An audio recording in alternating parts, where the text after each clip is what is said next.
Alright, when you first open Celtx, you're going to see the introduction prompt show up on your screen. Now on your left, you'll see a large set of templates that will complement whatever kind of medium you'll be writing for.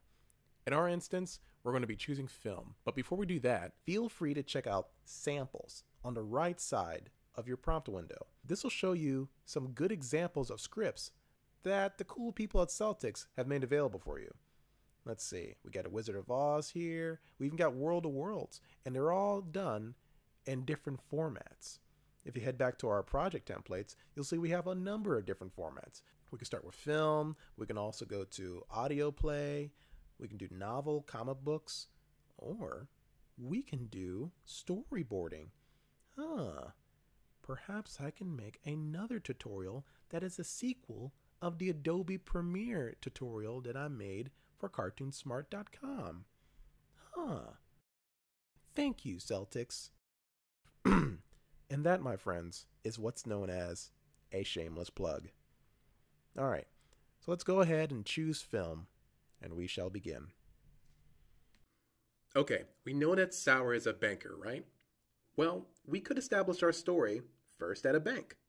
So let's begin by adding what is called a scene heading, or a slug line. This pull-down menu up here is going to aid you greatly as a storyteller, since it houses everything you need to format your story into a script. The scene heading describes where the scene is currently taking place. This is how the shot will look, so this is how we'll write it.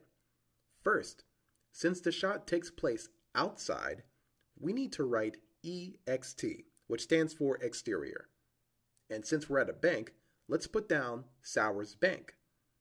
Now finally, since this is daytime, we'll put a dash and then write out the time of day. We'll basically write down day. Now you never have to put down 4:45 p.m. or 12:04 midnight or anything like that. That's for suckers. In fact, the camera's not going to know the numeric time of day. Remember, what you're writing is what's going to appear in front of your camera. So you got to keep in mind that the camera is not going to know these specific numbers unless it's looking at a clock. And then those kinds of details you save for what is called action lines, which we'll get into in a couple seconds. But for now, if you need to get really specific, try writing in sunrise, or maybe evening, or in our instance, we'll put down morning. Okay, now we get into the juicy bits. We don't need an elaborate essay or anything, but we do want to be able to detail the scene a bit. Just a simple sentence that gives some life to this shot before we move on to the next one. Using this pull-down menu up here, we're going to select Action Lines. And now we'll write a small bank across a slightly busy street. Now we could have went into a bit more detail, and we could have even added a screen transition, but we're going to keep things light for now and keep going. The action lines carry your characters through the story, and they have the potential to set the tone much easier than whatever your characters have to say. Just remember that actions may speak louder than words, but just be sure to save the larger details and camera moves for your storyboards. The spec script is no place for writing camera zooms, star wipes, Hitchcock pushes, whippets, butter trucks, dolly jobs, pop guns, pelvic pushes, or who puddings and roast beefs. Alright, a few of those are rather made up. Now we're switching scenes now, so let's take our story inside of the bank. We'll need a new slug. So let's press enter, make a new line, and go to pull down menu to select scene heading. If we're going to go inside the bank, we'll be starting our new scene with interior Sauer's Bank. Now there's no real need to change the time of day right now. No real time has passed, so for now, we'll keep it as is. Alright, now's the perfect chance to introduce our characters, but we need to do it in a way that serves the progression of our story. Since this is the first time either of them appears in our story, they'll need to be written in caps, since it will serve as a cue to bring in the character to be in front of the camera. Now that we're inside the bank, we can say what happens in the next shot. A bank needs customers and tellers, right? And we know that Sauer is a banker, right? So let's write, now that we have a new action line, customers speak with bank tellers, the sound of funds withdrawing and depositing. A customer drops a bag of money before Sauer, who is more unenthusiastic than the other tellers. Now, these two action lines illustrate to us a busy bank interior, a customer who wants to make a deposit, and Sour, who just don't care. We can make things simple for our actors, who are essentially our animators, and have Sour deposit the cash in one simple motion.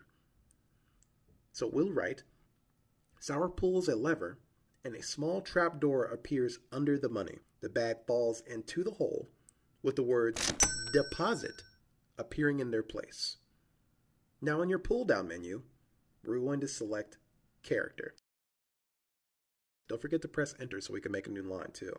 The cursor will now appear in the center of the page, allowing you to write the name of the character speaking. So we'll type Sour. This cue tells our actor, Sour, that it's his turn to get in front of the camera and to start speaking as if he were acting on his role in the action lines while interacting with his environment.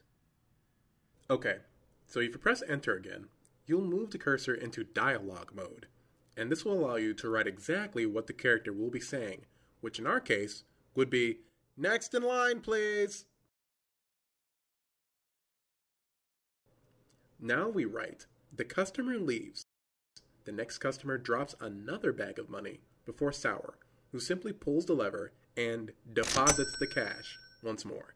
Here we basically stated the same event differently, giving some leeway for Sour to actually show some emotion. Now we're going to change things up a bit. Sour should say next again, but we should initiate some conflict this time. The customer leaves, and Sour sighs. And then suddenly, a large cake is dropped before Sour. Confused, he looks past the cake and sees sweets before his counter, waving happily and holding a basket of sugary desserts. Rolling his eyes, Sour points sweets to the other customers. She looks and sees them all dropping bags of money before the teller, all deposited. Sour shakes his head. He simply cannot deposit a cake. Sweets thinks for a moment and has an idea. She drops a small cherry right on top of the cake. Irritated, Sour smacks his forehead.